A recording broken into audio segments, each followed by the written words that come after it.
이거는 거의 뭐 보험사와 또 사기극 아닌가요? 자동차 보험사와 정비업체 사이에 은밀한 거래가 이루어지고 있다? 수리를 저런 식으로 해가지고 차를 받게 되면은 근데 중요한 거는 소비자가 모른다는 게 문제예요.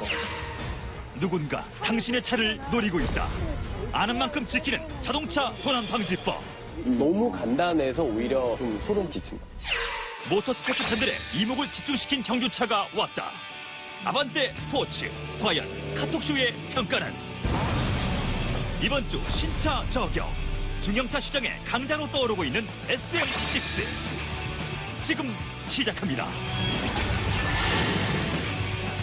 불타는 금요일 밤 신선한 자동차 이슈와 함께하는 카톡쇼. 오늘도 저와 함께 아주 신나게 달릴 자동차 덕후들 모였습니다. 여러분 안녕하세요. 네, 안녕하세요.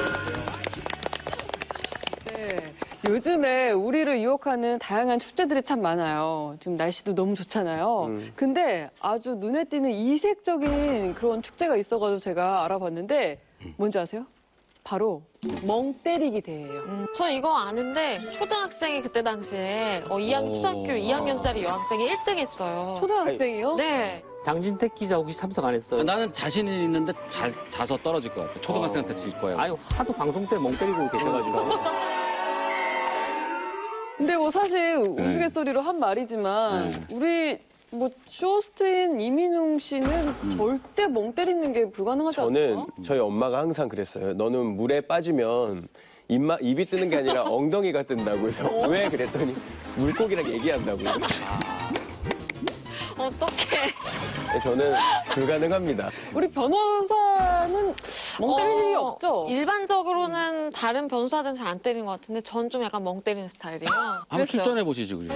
그러니까 알았으면 뭐 미리 좀 등록했을 텐데. 근데 좀 이제 승소 좀 하셔야죠. 그러게요. 멍 때리지. 그만 때려요. 변호사가 1등 했다고 거의 화제가 될 것 같아요. 해외 토픽에 나오고.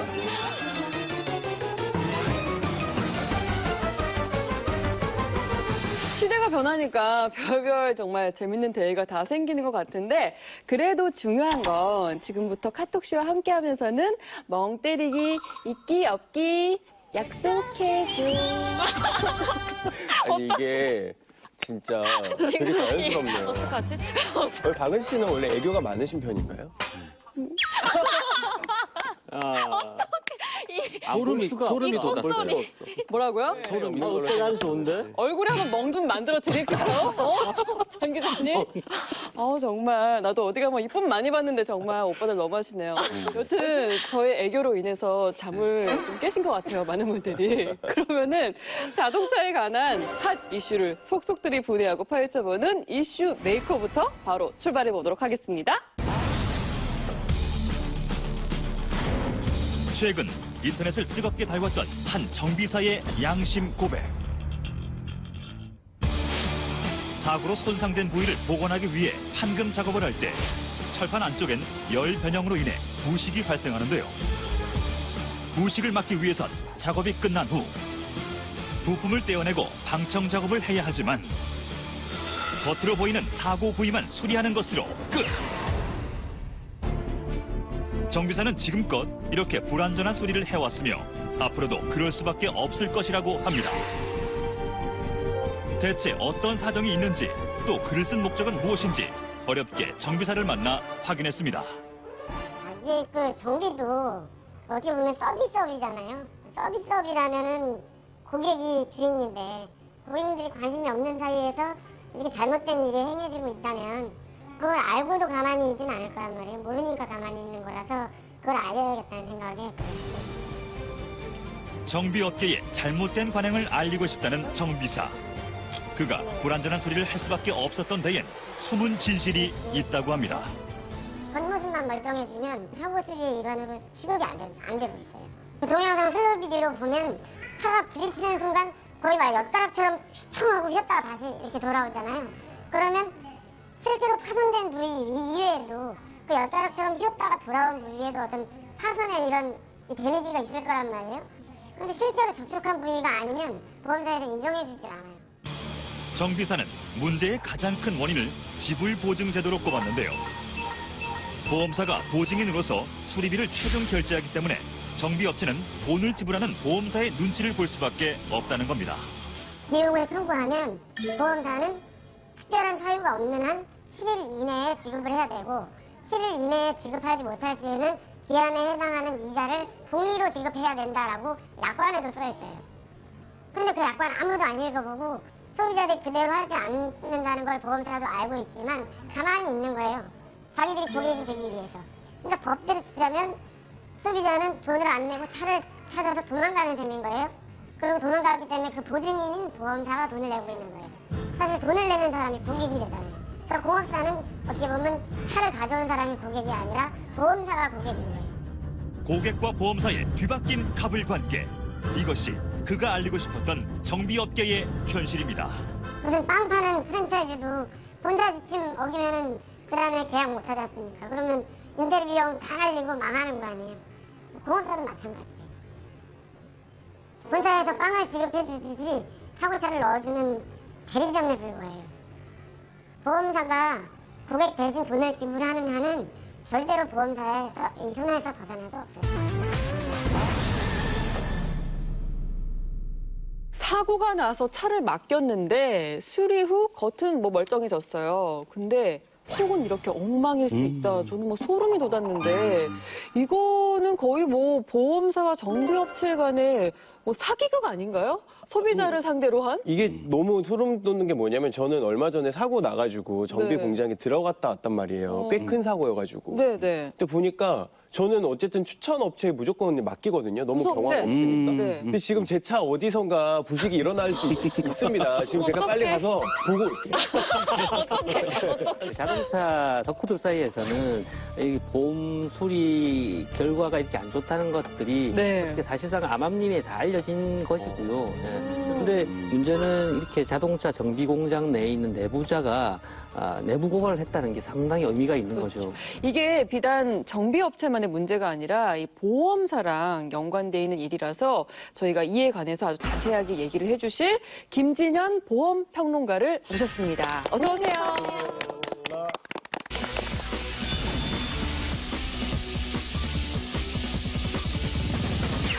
이제부터 이제 하나하나 짚어가 보도록 하겠습니다.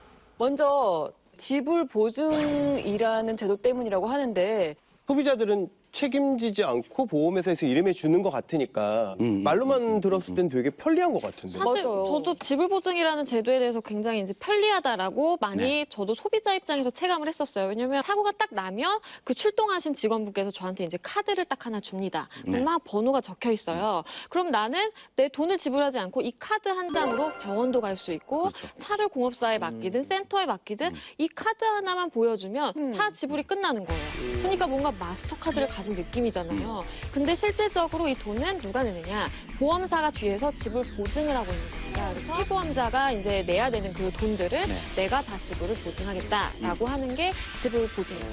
하지만 그럼 정비업체 이제 입장에서는 그게 문제네요. 그쵸. 이게 소비자가 직접 비용을 지불하는 게 아니라 중간에 보험사가 어느 정도 절충을 하려 들기 때문에 그러니까 그 원래 수리비는 한 1,000만 원 정도 나오는데 막 좋게 해서 한 700 정도만 올려 뭐 이런 식으로 이제 한다는 거죠. 담당 그 사장이라든가 이사라든가 관리하는 사람한테 하죠. A라는 1, 2, 3, 4, 5 차량이 거기 입고됐으니까 네. 우리 좋게 하자. 응? 그러니까 수리비에 대해서 이제 그발 뜻은 이제 간접적으로 합법을 주는 거예요. 이 차가 수리에 대해서 돈 받고 싶으면 좀 적절하게 수리를 해라. 예? 어떤 가이드라인이 있나요? 예를 들어 1,000만 원을 수리비가 나올 걸, 자 800으로 깎어 이게 있는지, 아니면 사람 봐가면서 케이스 바이 케이스로 그게 다 나눠지는지. 에이 설마 사람 봐가면서 하겠어요? 난 그게 궁금해요. 어? 네, 케이스 바이 케이스가 맞습니다. 사람 봐가면서요? 사람 보고 직업 보고. 제일 중요한 게 이제 직업을 보겠죠. 직업을요? 네. 제일 꺼리는 직업이 뭡니까? 그 기자를 제일 싫어하죠. 나는 당했는데. 이제 맞짱 뜨자 그러면 법대로 다니는 우리 변호사님 같은 분.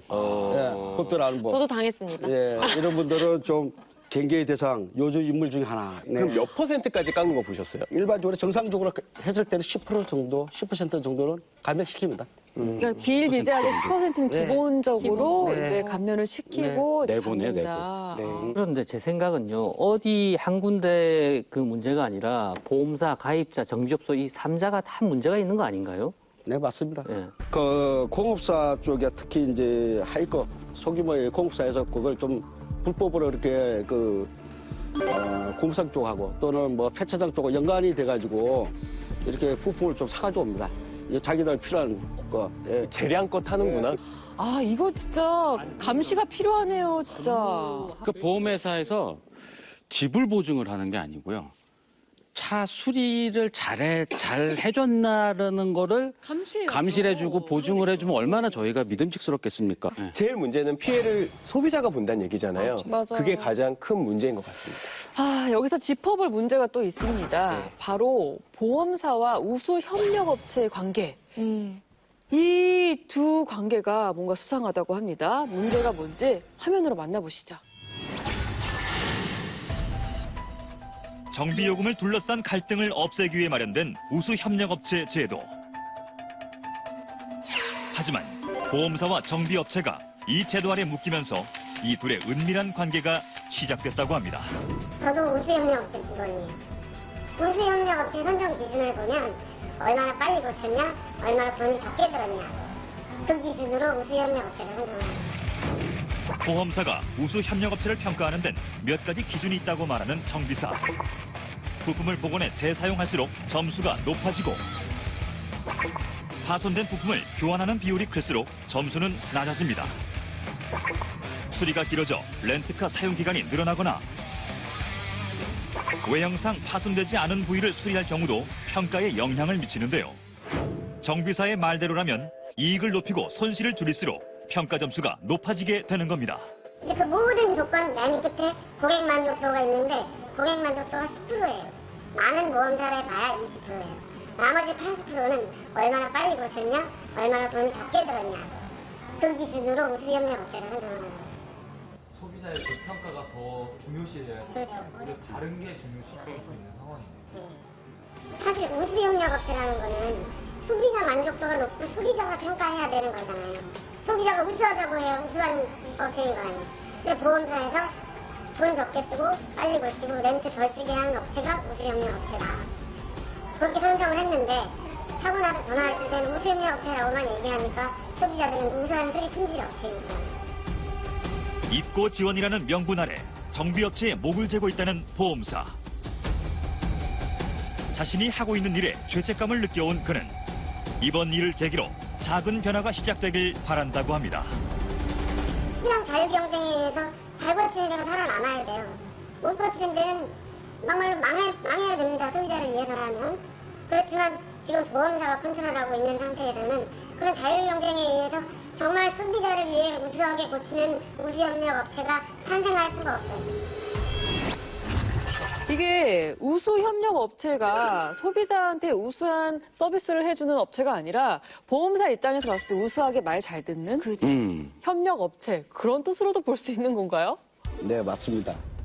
예, 보험회사의 우수협력업체라고 그 간판을 달고 고객을 이해하는 척, 소비자를 뭐 보호하는 척 이렇게 있지만 실제적인 내막은 별반 차이가 없습니다. 되게 정비소 입장에서 되게 억울할 수밖에 없는 것 같은 게 어쨌든 최대한 낮춰서 견적을 내서 올려야 되잖아요. 그러다 보면 삐품의 부품이나 어쨌든 안 좋은 걸 쏠 수밖에 없는 건데 그게 나중에 운행 중에 적발이 되면 그 결국 정비소한테 너네 왜 제대로 안 고쳤냐라면서 또 그거를 청구를 한다고 하면 너무 이러나 저러나 이러지도 저러지도 정비사 못하는 거예요. 입장에서는 계속해서 말할 수 없는 비밀을 품고 있는 그런 상황인 것 같아요. 그러니까 해외 같은 경우에 제가 미국에서 자동차 수리를 해보면 보통 시간당 8만 원에서 10만 원 정도예요. 많은 데는 100달러까지 받더라고요. 10만 원이 조금 넘죠. 그럼 싼 데 가도 한 6, 7만 원 이상은 하더라고요. 네. 시간당 보험이. 거기에 비하면 한국의 보험 책정이 너무 열악한 수준인 거죠. 제 친구도 우리나라에서 정비하다가 지금 호주로 이민 갔거든요. 네네. 거기서 완전 대우가 다르대요.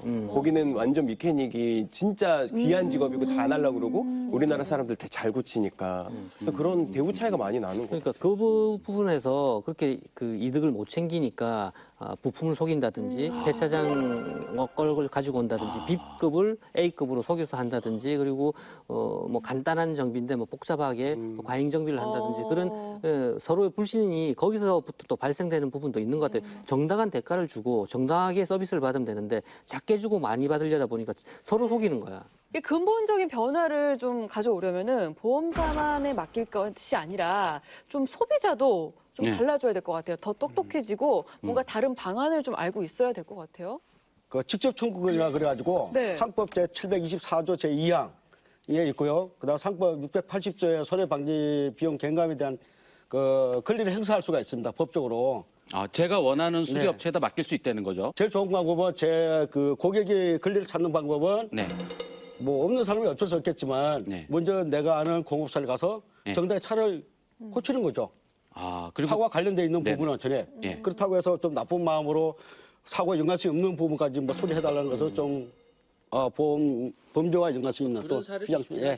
사고가 나면은 보험금으로 한몫 챙길 수 있다라는 게 너무 만연해서 이런 나쁜 소비자들 자체도 인식이 많이 바뀌어야 돼요. 그런 것부터 좀 차단을 시켜야 그래, 되고요. 맞아요. 그리고 이 정비 공장도 이러면 바로 폐업을 시키든지 뭔가 맞아요. 좀 극약 처방을 내야 되고 보험업은 보험업권 그 허가를 말소를 한다든지 좀 그렇게 해야 될 것 강력한. 같아요. 좀 강력한 제재가 나는 대신 필요하지 그런 않나 것도 싶어요. 있었으면 좋겠어요. 예를 들어서 정말 우수 협력 업체가 보험사한테 잘하는 게 아니라 정말 많은 전문가들이 가서 확인을 해보고 이 업체는 잘 고치고 양심적이다 해서 네. 딱 그렇게 뭔가 공식적인 오피셜리 마크를 하나 주는 그래. 거예요. 그리고 우리가 믿고 가게. 같이 모여가지고 양심 정비소를 하나 차려서 제가 펀딩을 하고 하나 만들려고 지금 제가 너무 마음을 좋다. 먹고 있습니다. 그러니까 정비소 저 여기로 이거를- 갈게요, 그럼. 돈 예, 조금씩 양심사라고 거기를 펀딩을 해주시면 그 이름을 양심사. 양심 정비 정비고백으로. 양심사. 네, 이렇게 잘못된 구조를 바꾸는 건 우리 소비자의 힘밖에 없는 것 같습니다. 보험사와 정비업체에 맡겨두고 돈만 마지막에 딸랑 지불할 게 아니라 우리 소비자들도 스스로 자신의 권리를 보호하기 위해서 조금 더 똑똑해지도록 노력하는 게 중요할 것 같습니다. 예상하지 못했던 순간 허를 찌르는 수법으로 누군가 당신의 차를 노리고 있습니다. 첫 번째 살펴볼 유형은 늑대형. 차 안에 차주가 타고 있어도 목표를 향해 무섭게 달려드는 늑대형 철도범들. 이를 대비하기 위해선 자나 깨나 앉으나 서나 문 잠그기. 두 번째 유형은 하이에나형인데요. 먹이를 찾아 헤매이는 하이에나처럼 목표물 주위에서 빈틈을 노리는 철도범들. 이들의 유일한 대항마는 블랙박스와 CCTV라네요. 그리고 저돌성 강한 코뿔소형. 목표물을 얻기 위해서라면 망설임 없이 차를 파손시키는 철도범들. 이들을 만나지 않으려면 빈차에 귀중품을 두지 않는 것이 좋습니다. 마지막은 신종 철도범으로 떠오르는 생쥐형. 운전자를 유인해내는 수단으로 가짜 지폐나 동전을 이용하기도 하는 이들은 이게 웬 횡재냐 싶은 운전자가 차에서 내리는 순간을 노립니다. 그리고 종이 한 장으로 운전자를 유인해내기도 하는데요. 시동을 걸고 룸미러를 확인할 때 종이를 발견하는 운전자. 메시지를 확인하러 차에서 내린 사이 철도범은 시동이 걸린 차를 그대로 몰고 달아납니다. 운전자의 심리를 교묘히 이용하는 신종 철도수법. 여러분은 얼마나 주의하고 계십니까?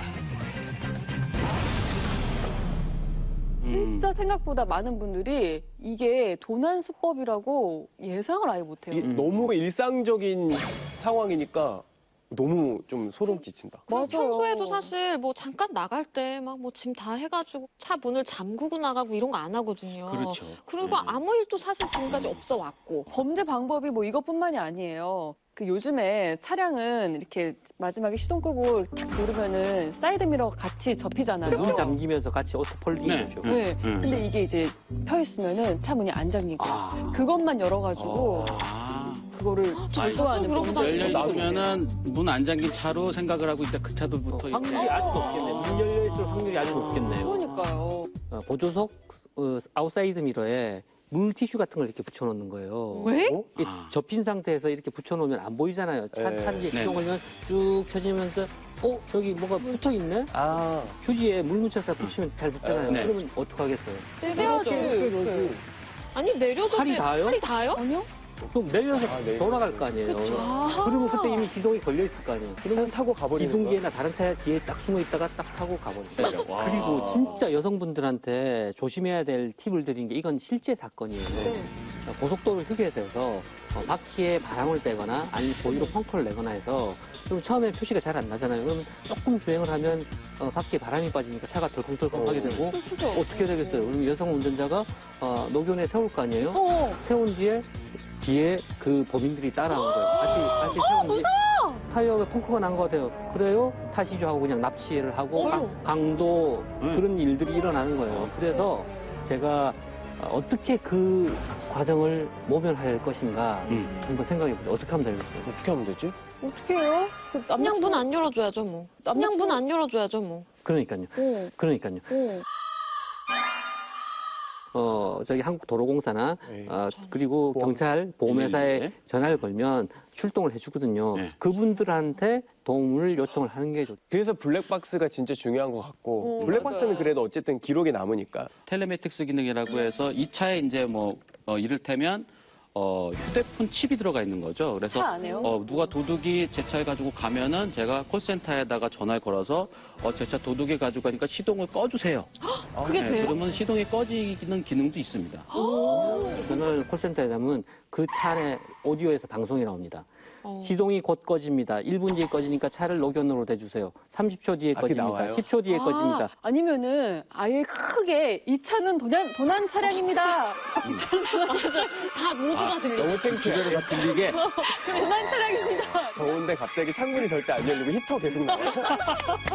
아니면 겨울에 너무 추운데 문 다 열고 에어컨.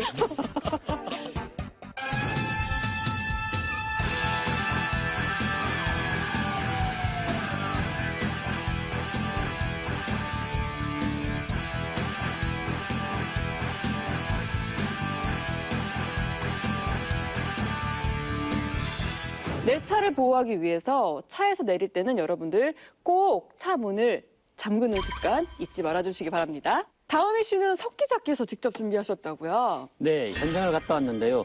H사의 아반떼 하면 여러분들은 어떤 생각이 떠오르십니까? 예전에 하면은 뭔가 트렌디하고 그런 느낌이 있었는데 그런 느낌이 조금 식은 지는 조금 됐죠? 아반떼라고 하면 너무 평범하고 범생이 같은 차. 그런데 그 범생이가 이번에 제대로 한번 탈선을 했다고 합니다. 그 탈선의 현장을 제가 다녀왔습니다. 네.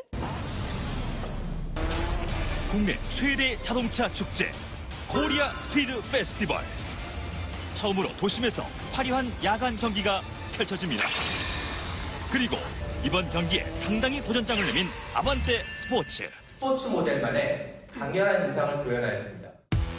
자동차의 변신은 우주에 강력해진 아반떼 스포츠.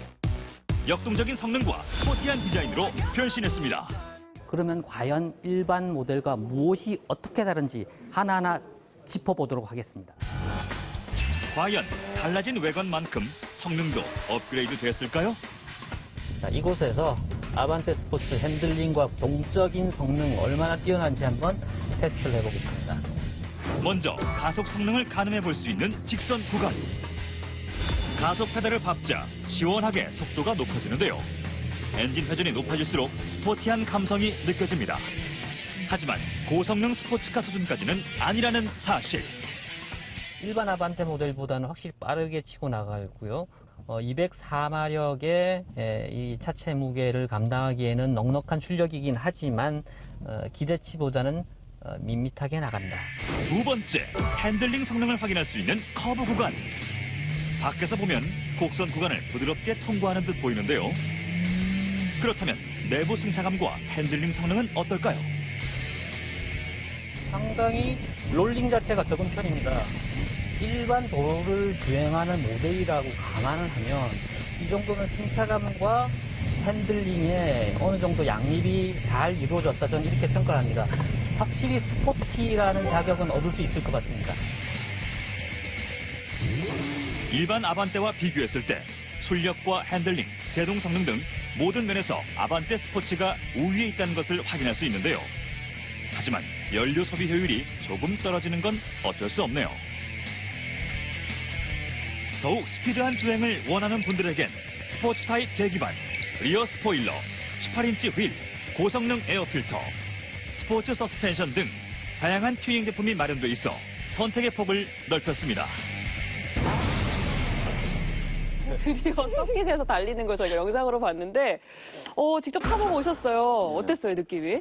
지루한 느낌 많이 사라졌어요. 실제로 운전했을 때 운전자에게 재미와 만족감을 주는 그런 튜닝들이 들어가 있더라고요. 모터 스포츠 팬들에게 어필을 하려고 레이싱 경기를 또 연다고 들었는데 네. H사의 필사의 각오가 느껴지네요. 그러니까 저도 요 경기에 참여를 하면 어떻겠냐.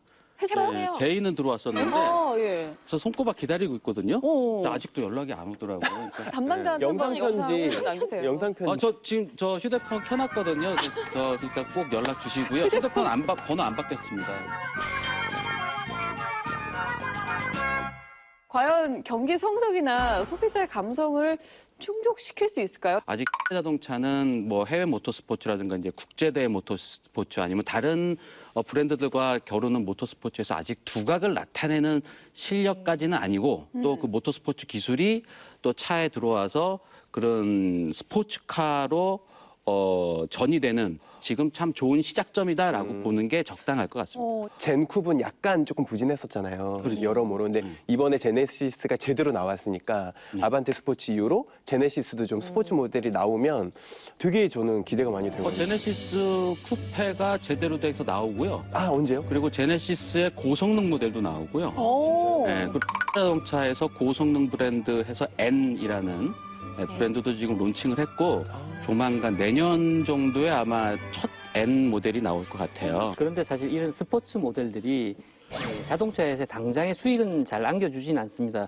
왜냐하면 개발하는데 비용은 어느 정도 들지만 판매량이 작기 때문에 결국은 규모의 경제가 안 되거든요. 근데 장기적으로 보면 이런 모델들이 있음으로써 고성능 브랜드 이미지를 가지고 갈 수 있게 되고 다음 단계로 밟아나가는 좋은 첫 발이 될 것 같다는 생각이 이번에 이렇게 새로운 차종이 이렇게 추가가 되고 있는데 소비자 입장에서는 선택의 폭이 넓어진 것뿐만 아니라 우리나라에서도 스포츠 모델도 이렇게 인정을 받을 수 있다는 거를 보여줄 수 있기를 저는 좀 바라는데 앞으로 아반떼 스포츠가 어떤 결과를 좀 갖고 올지 저희가 계속 기대를 해봐야겠습니다.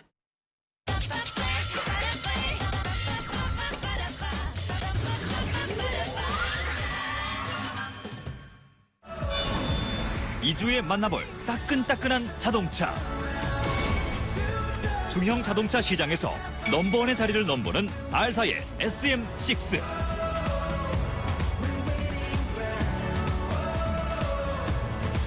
드라이버의 취향에 따라 선택 가능한 컬러부터 시트 포지션, 주행 모드 등 A부터 Z까지 드라이버의 스타일을 프로파일링하는 감성적인 R사의 SM6. 지금 바로 만나봅니다.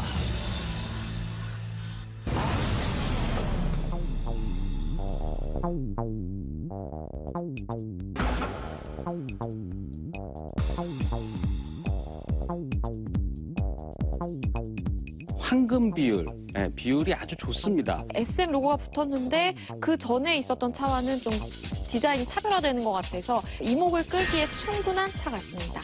아이언맨 마스크 보는 것처럼 남자들이 굉장히 좋아하는 잘 만든 로봇 같은 그런 느낌이 들었어요. 기존에 봐오지 못했던 여러 가지 디자인 컨셉들이 자꾸만 시선을 끌고 관심을 갖게 만드는 그런 차인 것 같습니다. 첫인상에서 좋은 평가를 받은 SM6. 과연 시승 느낌과 얼마나 일치할 수 있을까요? 패널들이 직접 시승을 해봤습니다. 내부 디자인이요. 막 여자들을 위한 특별한 것까지는 없는 것 같아요. 근데 이게 저는 이 스크린이 진짜 마음에 드네요. 스크린이 되게 널찍널찍해서 제 차만 해도 이 화면이 이거에 한 반밖에 안 되거든요. 원래 TV도 큰 거보다 작은 거 못 보잖아요. 그처럼 이거 운전하다 보면 작은 거 답답해서 못 보고. SM6에서 가장 자랑하는 기능이 멀티 센스 기능입니다. 뭐 7가지를 변경한다 그래요. 7가지 변경하는 것 중에 일단 변속기, 엔진, 핸들, 그다음에 서스펜션 요 4개잖아요. 그다음에 여기 실내 조명 색깔이 바뀝니다. 여러 가지 감성을 주물럭주물럭 한다는 얘기죠. 앞에 디스플레이 LCD 창 있잖아요. 이게 제일 다른 차에 비해서 좀 다른 것 같아요. 근데 이게 약간 마감이나 마무리가 이렇게 막 완전 고급스럽고 이런 건 아니죠. 아쉬운 건 이런 마감이 아쉬운 거예요. 너무 플라스틱 느낌 많이 나가지고.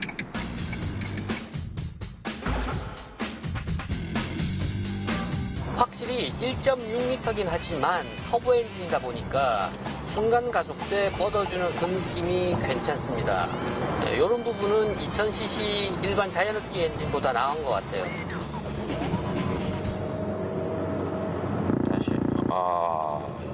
이 소리가 저 처음 시승할 때 이 소리 때문에 상당히 당황했거든요. 이게 뭔 소리지? 요 소리요. 요 소리가 차선 이탈. 차선을 이탈하면 요 소리가 납니다. 이게 그 도로에 올라와 있는 야광판 밟는 소리를 흉내낸 소리라고 합니다. 이게 너무 소리가 좀 장난스럽습니다, 이게. 자, 엔진음은 요거는 터보 엔진의 특성이라고도 할 수 있는데요. 잘 마이크는 안 들리실 텐데요. 가속을 한번 해보겠습니다.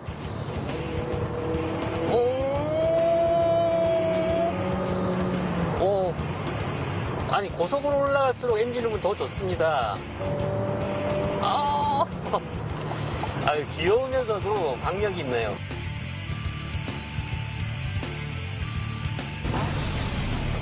네, 신차 저격 빵야. 네. 오늘 저격해볼 자동차는 바로 SM6. 이 차가 지금 현재 대한민국 중형차 시장의 판도를 뒤바뀌고 있다고 합니다. 네, 일단 옆에도 있지만 네. 저는 딱 차를 처음 보자마자 굉장히 동질감을 느꼈고 어디세요? 굉장히 나를 닮았구나. 어디 가요? 네. 굉장히 좀 매끈하고 잘생기지 않았습니까? 어디 가요? 저를 닮았죠. 이게 약간 어디가? 내감 있고. 아니, 아까 제가 저기 코멘트 형님. 제가 하는데 아니, 닮은 차가 나올 때가 있을 텐데 일단 이 차는 아니에요. 네, 우리 장 기자 망언 네. 그만하시고요. 네. 우리 양지인 변호사는 지금 SUV 타고 있다고 했는데 우리 순육이 제가 방송 전에 너무 많이 서치를 했어요. SM6를 다 순육이라고 해가지고 내가 입에 뱉는데 SM6를 타본 느낌 어땠나요? 가장 좋았던 거는 마사지. 마사지 의자. 시원해요, 진짜? 제가 요새 좀 허리가 안 좋아서요. 도수 네. 치료를 받으러 다녀요. 도수 치료요? 네, 도수 치료 받으러 다녀요. 근데 여기에 이제 요추 마사지 기능이 있더라고요. 네네. 근데 네. 진짜 시원해요. 전혀 다른 디자이너는 약간 업스케일된 모습, 네. 실내에 탔을 때 그런 센서의 패널이라든지 조작 방식, 그리고 모든 것들이 기존 국산차와는 그 다른 느낌, 그러면서 어느 정도 세련되고 허세도 만족시켜줄 수 있는 그런 부분들이 이게 좀 다른 무엇인가가 나왔구나, 틀린 게 아니라 다른 게 나왔구나. 근데 저는 이 차의 가장 큰 장점은 생긴 것, 디자인. 네, 디자인은 어느 구석을 봐도요. 흠잡을 데 없습니다. 너무 예뻐요. 맞아요. 잘생겼고요. 그리고 디자이너들이 많은 기교를 넣는 게 이제 좀 자신감이 없으면 많은 기교를 넣어서 차를 멋있게 만드는데 이건 쫙 빼면서 멋있게 만들었어요. 그러니까 잔재주를 부리지 않았다. 그렇죠. 옆에 보시면은 라인 같은 거 별로 없잖아요. 잔기술 같은 거 없이 말끔하게 됐는데 묵직하게 멋있게 만들었잖아요. 저렇게 하는 거는 솔직히 자동차 그 디자이너들의 자신감입니다. 자신감 디자인을 없으면 또 해보셔서 아는구나. 네. 오늘 이렇게 시작부터 분위기가 조금 훈훈해진 것 같아요. 이 신차를 소개하면서. 그래도 저희 코너명이 뭔가요? 신차 저격. 빵야 아니겠습니까? 첫 번째 저격 안 할 수 없죠. 첫 번째 저격 포인트 바로 짚어볼게요. 저격 포인트 첫 번째. 소나타를 넘어선 SM6? 오, 소나타를 넘어섰다? 이게 어떤 의미죠?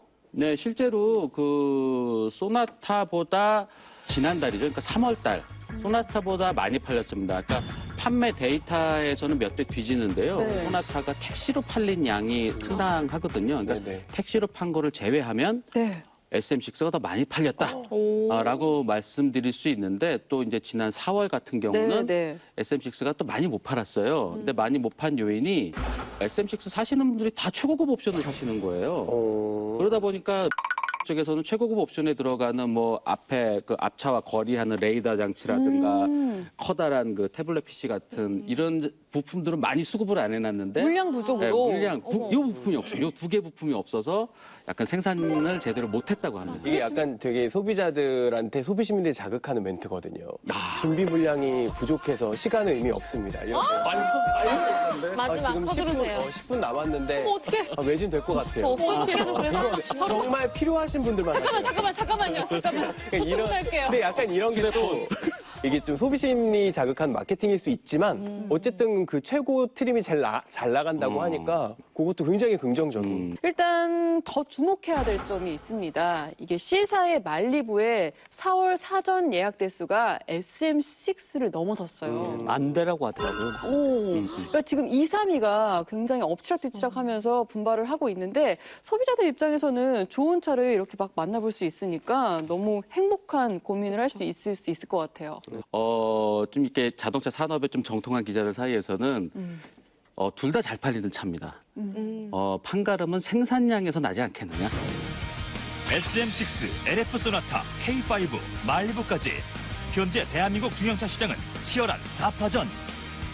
아주 재미난 4파전이고요. 네. 그리고 뭐 각각의 차들의 색깔이 다 다릅니다. 어떤 회사는 크기로 압도한 회사도 있고요. 또 어떤 회사는 디자인으로, 또 어떤 회사는 뭐 상품을 어떤 걸 붙일지 모르겠지만 그럴 회사도 있고, 그리고 또 특이할 거는 여기에 수입차도 가세를 하고 있어요. 그래요? N사의 알티마 2,990만 원에 같은 세그멘트죠. 같은 크기죠.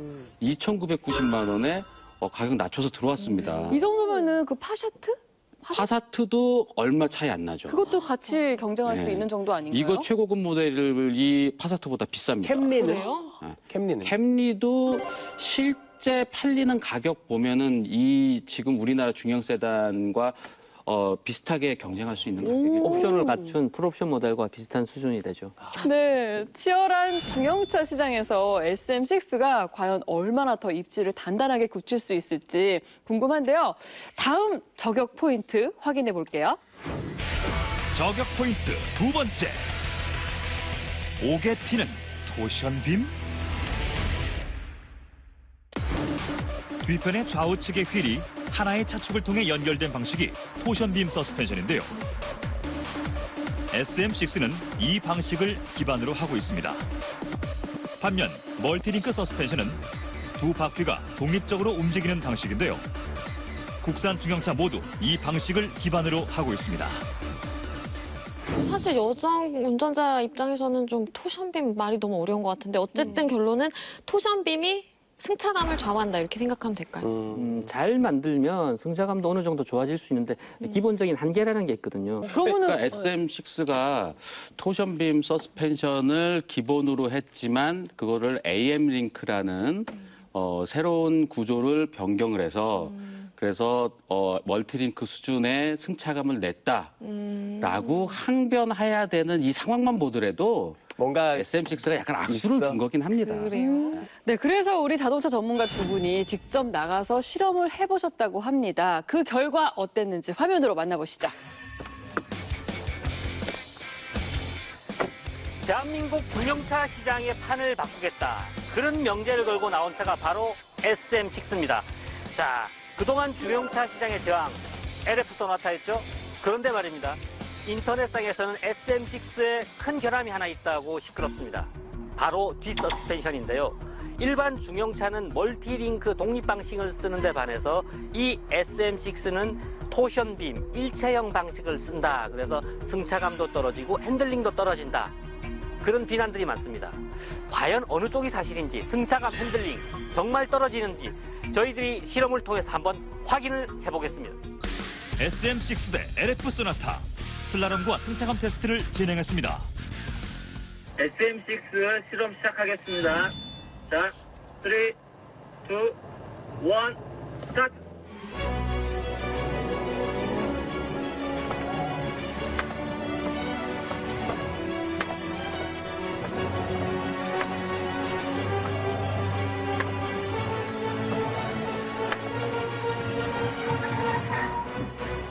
16.53초입니다. 16.53. SM6 16.53. 대한민국 대표 중형 세단 갑니다. 네, LF 소나타 실험 시작하도록 하겠습니다. 3, 2, 1, 스타트.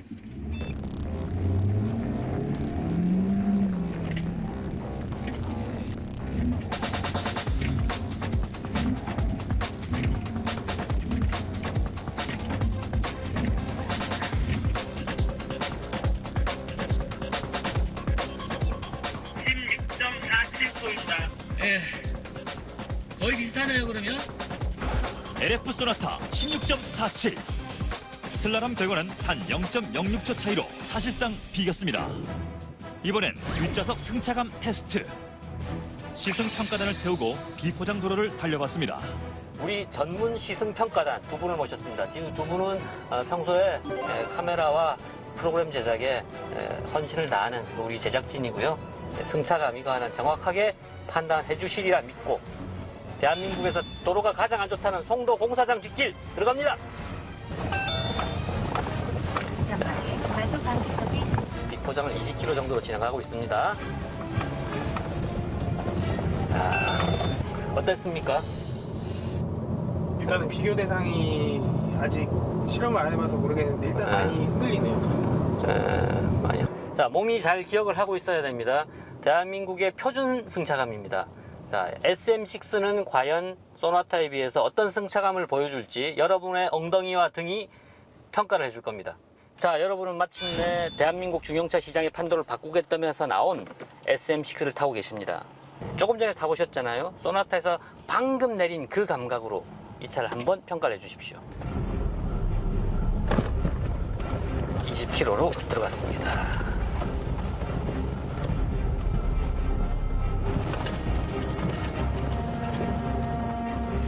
아까보다는 조금 더 튀는 것 같아요, 느낌이. 자, 비포장 지역 지난 느낌 어땠습니까? 아까 탔던 소나타에 비해서 예. 좀 튀는 게 더 많은 것 같아요. 약간 좀 그래도 세강이랑 좀 잡아주는 게 있었는데. 예. 비포장 도로에서 탑승자의 흔들림이 약간 차이가 나네요. 그러면 소나타를 100점으로 봤을 때 지금 비포장길 달렸는데 이 SM6는 몇 점 정도? 100점 만점에? 80점 정도? 예, 소나타를 100으로 봤을 때 80. 어떠신가요? 70점. 연령대를 바꾸고 다시 진행된 테스트. 자, 우리 제작진 중에 좀 시니어급입니다. 아까 우리 그 탄 영한 제작진보다는 약간 상태가 안 좋죠? 이해해 주시고요. 자, 여기 비포장도로 20km로 통과합니다.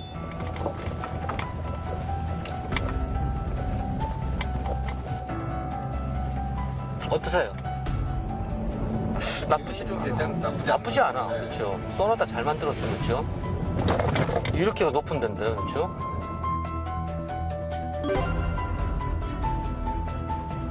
자, 그러면 아까 그 비포장도로를 20km로 지나가 보겠습니다. 좀 차이가 있죠?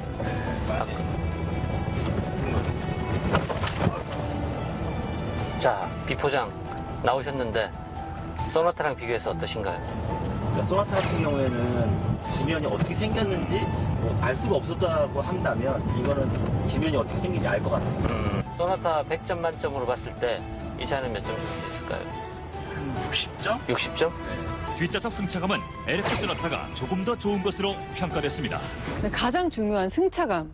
토션빔을 사용했어요. 승차감 어때요? 정말 확연히 떨어지나요? 100점 만점에 80점 정도 줄 수 있겠더라고요. 100점 만점에 확실히 80점. 차이는 조금 있었다. 근데 그 격차 있는 부분이 서스펜션 탓도 있지만 디자인에서 기인하는 부분도 없지 않아요. 오, 왜요? 이 디자인 때문에요? 멋져서 그런 거예요. 왜냐하면 네. 휠을 보세요.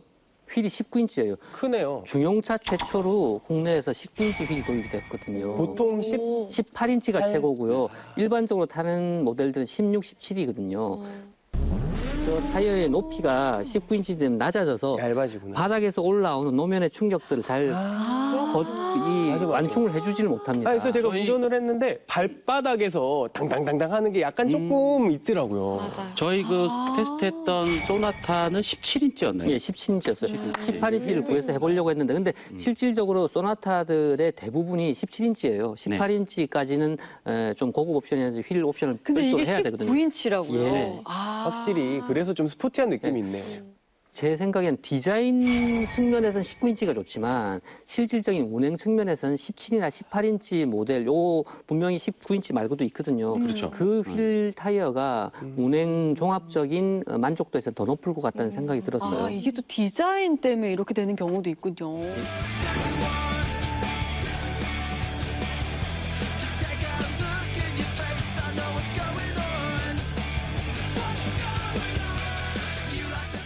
저희가 오늘은요, 중형차 시장에서 돌풍을 일으키고 있는 순유기 SM6에 대해서 알아봤는데, 저희가 이렇게 여러 가지 장점, 단점을 말씀드렸지만, 선택은 언제나 소비자의 몫인 거 아시죠? 불타는 금요일, 자동차 덕후들과 함께하는 카톡쇼4. 오늘은 여기까지입니다. 다음 주에도 더 핫한 이슈로 돌아올 테니까요, 기대해 주시고요. 여러분, 오늘 밤도 굿나잇!